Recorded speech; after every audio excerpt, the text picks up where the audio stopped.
नमस्कार दोस्तों, आपका एक बार फिर से आप सभी का स्वागत है मन अकेडमी में। दोस्तों, आज की इस वीडियो में हम जो हरियाणा का जो पहला बर्ड पार्क बनने जा रहा है उसके बारे में चर्चा करेंगे।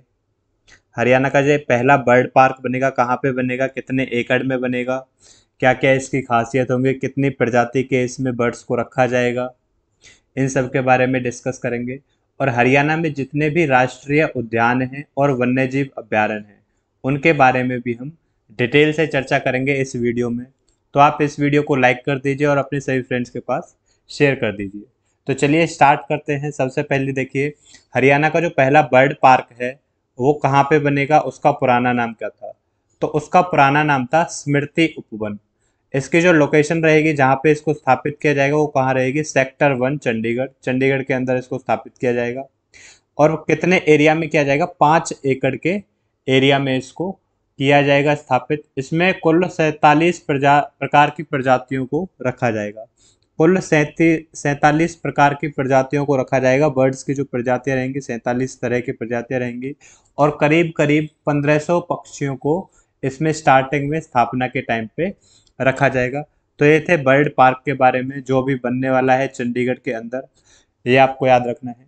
अब चलिए स्टार्ट करते हैं। हरियाणा में जो नेशनल पार्क और वन्यजीव अभयारण्य है, मैं आपको बता दूं हरियाणा में 2 नेशनल पार्क हैं और 8 वन्यजीव अभयारण्य हैं। कितने हैं? 2 नेशनल पार्क हैं, राष्ट्रीय उद्यान, और 8 हैं वन्यजीव अभयारण्य, वाइल्ड लाइफ सेंचुरी। इसके अलावा 2 क्या हैं? रिजर्व पार्क हैं। 2 क्या हैं? संरक्षण क्षेत्र है, रिजर्व पार्क है। सभी के बारे में डिटेल से जानेंगे। तो देखिए, पहला राष्ट्रीय उद्यान कौन सा है हमारा? सुल्तानपुर राष्ट्रीय उद्यान। सुल्तानपुर राष्ट्रीय उद्यान, इसका जो नाम है वो चौहान राजपूत के राजा थे, सुल्तान सिंह चौहान। उनके नाम पर इसका नाम रखा गया। और इसको पहले सुल्तानपुर पक्षी अभयारण्य के नाम से जाना जाता था। या फिर इसका जो दूसरा नाम था वो क्या था? सलीम अली पक्षी अभयारण्य। क्योंकि डॉक्टर सलीम अली थे पक्षी वैज्ञानिक, उन्होंने इसकी स्थापना करी थी। और इसे क्या कहा जाता है, सुल्तानपुर राष्ट्रीय उद्यान को पक्षियों का स्वर्ग भी कहा जाता है। ये कहाँ पे स्थित है? तो गुरुग्राम झज्जर राजमार्ग पर सुल्तानपुर गांव में ये स्थित रहेगा। इसके बाद बात करते हैं, ये 142 हेक्टेयर के एरिया में फैला हुआ है। इसे 1972 में पक्षी अभयारण्य घोषित किया गया था और 13 जुलाई 1989 को इसे राष्ट्रीय उद्यान के रूप में बदल दिया गया। एचएससीसी ने इसको 1989 को 1991 भी माना है कई एग्जाम में। तो आपको दोनों डेट्स याद रखनी है, दोनों जो ईयर हैं वो याद रखने हैं। अगर ऑप्शन में 1991 आएगा तो 1991 टिक करना है, और 1989 आएगा तो 1989 टिक करना है। इसके अलावा ये जो उद्यान है ये प्रवासी पक्षियों के लिए जाना जाता है। यहाँ पे हर साल जब भी सर्दियाँ होती हैं तो बहुत ही बड़ी संख्या में प्रवासी पक्षी आते हैं घूमने। और उन्हीं में एक होता है साइबेरियन सारस। क्या होता है? साइबेरियन सारस। ये जो साइबेरियन सारस है ये रूस की जेट धाराओं के साथ आता है और इसके लिए ये बहुत ज़्यादा फेमस है। अगला बात करते हैं, दूसरा है कलेसर नेशनल पार्क, कलेसर राष्ट्रीय उद्यान। ये जो राष्ट्रीय उद्यान है कलेसर, ये यमुनानगर जिले में स्थित है। हरियाणा के यमुनानगर में है। और यमुनानगर के जो लगभग 53 किलोमीटर स्क्वायर के एरिया में फैला हुआ है।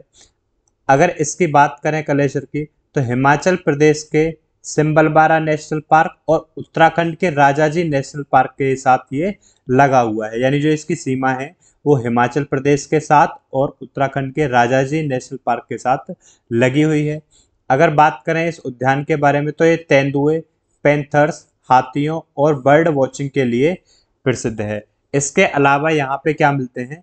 साल के वृक्ष मिलते हैं। साल के वृक्ष मिलते हैं। लाल जंगली मुर्गे मिलते हैं।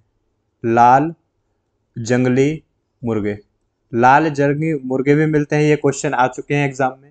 इसके अलावा और क्या मिलता है? चितकबरी बिल्ली मिलती है। चितकबरी बिल्ली। चितकबरी बिल्ली भी कहाँ पाई जाती है? अगर आपसे पूछा जाए कि चितकबरी बिल्ली कौन से राष्ट्रीय उद्यान में पाई जाती है, तो आंसर रहेगा कलेसर राष्ट्रीय उद्यान। 2003 में इसे राष्ट्रीय उद्यान के रूप में स्थापित किया गया था। उससे पहले ये भी क्या था? एक वन्यजीव अभ्यारण्य था। अगला बात करते हैं, भिंडावास वन्यजीव अभ्यारण्य। हमारे राष्ट्रीय उद्यान हो चुके हैं दोनों। अब बात करते हैं जो हमारे वन्यजीव अभ्यारण्य है। सबसे पहला रहेगा भिंडावास वन्यजीव अभ्यारण्य। भिंडावास कहाँ पे है? झज्जर जिले में स्थित है और इसका जो एरिया रहेगा वो रहेगा करीब करीब 411 हेक्टेयर में फैला हुआ है। 1986 को इसे वन्यजीव अभ्यारण्य के रूप में स्वीकार किया गया था। यहाँ से कौन सी नदी गुजरती है? साहिबी नदी गुजरती है। और अगर हम भिंडावास की बात करें तो भिंडावास प्राकृतिक झील के कारण प्रसिद्ध है। दूसरा है खप्परबास। ये भी कहाँ पे रहेगा? ये भी आपका झज्जर जिले में रहेगा। 82 हेक्टेयर में फैला हुआ है और इसको जो मान्यता मिली थी वन्यजीव अभ्यारण्य के रूप में वो कब मिली थी? 1987 में मिली थी। ये दोनों आपस में 1.5 किलोमीटर की दूरी में स्थित हैं, यानी बहुत ही पास पास स्थित हैं दोनों आपस में। इनकी जो बीच की दूरी है भिंडावास और खप्परवास की वो कितनी है? सिर्फ 1.5 किलोमीटर है। आगे देखिए, तीसरा है हमारा नाहर वन्यजीव अभ्यारण्य। जो नाहर वन्यजीव अभ्यारण्य है वो कहाँ पे स्थित है? रेवाड़ी जिले में स्थित है। और ये किसके लिए प्रसिद्ध है? काला हिरन के लिए प्रसिद्ध है, क्योंकि जो काला हिरन का आवास माना जाता है वो कहाँ पे माना जाता है? नाहर वन्यजीव अभ्यारण्य के अंदर माना जाता है। इसके बाद है छिलछला वन्यजीव अभ्यारण्य। और जो छिलछला वन्यजीव अभ्यारण्य है वो क्या है? हमारा सबसे छोटा वन्यजीव अभ्यारण्य है। अगर पेपर में आएगा कि सबसे छोटा वन्यजीव अभ्यारण्य कौन सा है, तो आपका आंसर क्या रहेगा? छिलछला वन्यजीव अभ्यारण्य। करीब ये 28 हेक्टेयर के एरिया में फैला हुआ है। और जो सबसे बड़ा है वो है अबूब शहर, उसके बारे में आगे बात करेंगे। छिलछला वन्यजीव अभ्यारण्य कौन से जिले में स्थित है? तो ये कुरुक्षेत्र जिले में स्थित है। कुरुक्षेत्र जो यूनिवर्सिटी है KU कुरुक्षेत्र यूनिवर्सिटी, उसी के पास में स्थित है। यहाँ पर आर्द्रभूमि पक्षियों की 57 से अधिक प्रजातियों को पाया जाता है। इसे जो 1986 में एक बर्ड सेंचुरी के रूप में घोषित किया गया था। अगला देखिए, सरस्वती वन्यजीव अभ्यारण्य। सरस्वती वन्यजीव अभ्यारण्य को दूसरा नाम क्या है इसका? सौंसर वन भी कहा जाता है इसे। कहाँ पे स्थित है? कैथल जिले में स्थित है। कितने एरिया में? 4452 हेक्टेयर में ये फैला हुआ है। ये जो सरस्वती वन्यजीव अभ्यारण्य है कैथल और कुरुक्षेत्र की सीमा पर स्थित है। तो आपको इस कैथल के साथ साथ क्या याद रखना है? कुरुक्षेत्र भी याद रखना है, क्योंकि एग्जाम में कई बार कैथल ऑप्शन में नहीं होता है। तो आपको क्या टिक करना पड़ेगा? कुरुक्षेत्र टिक करना पड़ेगा। हरियाणा सरकार के द्वारा इसे 1988 में एक वन्यजीव अभ्यारण्य के रूप में अधिसूचित यानी मान्यता दी गई थी। इसके बाद है छठा हमारा अबूब शहर वन्यजीव अभ्यारण्य। जो अबूब शहर वन्यजीव अभ्यारण्य है ये हरियाणा का सबसे बड़ा वन्यजीव अभ्यारण्य है और इसका जो एरिया रहेगा वो कितना है? 11,530 हेक्टेयर। और सबसे छोटा हमने पढ़ा था वो कौन सा था? छिलछला था। उसका एरिया कितना था? मात्र 28 हेक्टेयर। अबूब शहर कौन से जिले में स्थित है? तो ये रहेगा आपका सिरसा जिले में स्थित रहेगा और इसे 1987 में वन्यजीव अभ्यारण्य के रूप में मान्यता दी गई थी। इसके बाद बात करते हैं खौलही रैतान। खौलही रैतान या फिर रैतान आप इसको लिख सकते हैं। वन्यजीव अभ्यारण्य ये कौन से जिले में स्थित रहेगा? तो हरियाणा के पंचकुला जिले में स्थित रहेगा। और इसका जो दूसरा पंचकुला जिले में एक और वन्यजीव अभ्यारण्य कौन सा? वीर शिकारगढ़ वन्यजीव अभ्यारण्य। ये भी कहाँ रहेगा? पंचकुला जिले में। और इन दोनों के जो बीच की दूरी है वो सिर्फ कितनी रहेगी? 3 किलोमीटर की दूरी पर ये स्थित हैं। खौली रैतान को 2004 में वन्यजीव अभ्यारण्य के रूप में घोषित किया गया। यहाँ पर क्या मिलते हैं? भारतीय तेंदुआ मिलते हैं, एशियाई हाथी मिलते हैं, चीतल मिलते हैं, सांबर हिरन मिलते हैं, जंगली सुअर मिलते हैं, जर्सी जंगली प्रजातियां पाई जाती हैं। इसके बाद वीर शिकारगढ़ वन्यजीव अभ्यारण्य है। वीर शिकारगढ़ वन्यजीव अभ्यारण्य बता चुका हूं आपको, पंचकुला जिले में रहेगा। ये किसके लिए प्रसिद्ध है? गिद्ध संरक्षण और प्रजनन केंद्र के लिए। अगर आपसे पूछा जाए कि गिद्ध संरक्षण और प्रजनन केंद्र कहाँ स्थित है, तो पंचकुला जिले के वीर शिकारगढ़ वन्यजीव अभ्यारण्य के अंदर रहेगा आपका गिद्ध संरक्षण और प्रजनन केंद्र। इसके अलावा अगर आपसे पूछा जाए कि जटायु संरक्षण एवं प्रजनन केंद्र कहाँ स्थित है, तो जटायु संरक्षण एवं प्रजनन केंद्र भी कहाँ रहेगा? पंचकुला जिले के वीर शिकारगढ़ वन्यजीव अभ्यारण्य के अंदर। 1987 में इसे वन्यजीव अभ्यारण्य के रूप में मान्यता दी गई थी। ये किसके लिए फेमस है? भारतीय तेंदुआ, एशियाई हाथी, चीतल, सांबर हिरन, ऐसी अन्य प्रजातियां यहाँ पे पाई जाती हैं।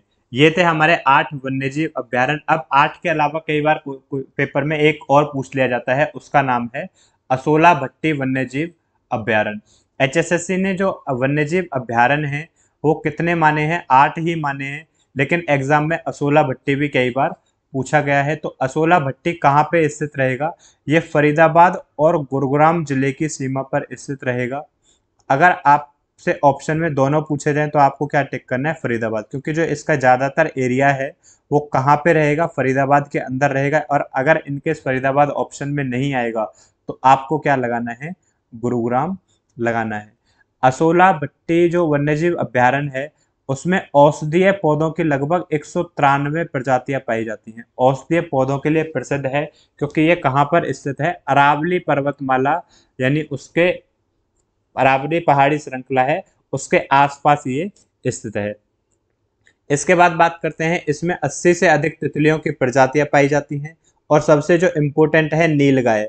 आपसे पूछा जाएगा कि नीलगाय सबसे अधिक किस वन्यजीव अभ्यारण्य में पाई जाती हैं, तो आपका आंसर रहेगा असोला भट्टी वन्यजीव अभ्यारण्य।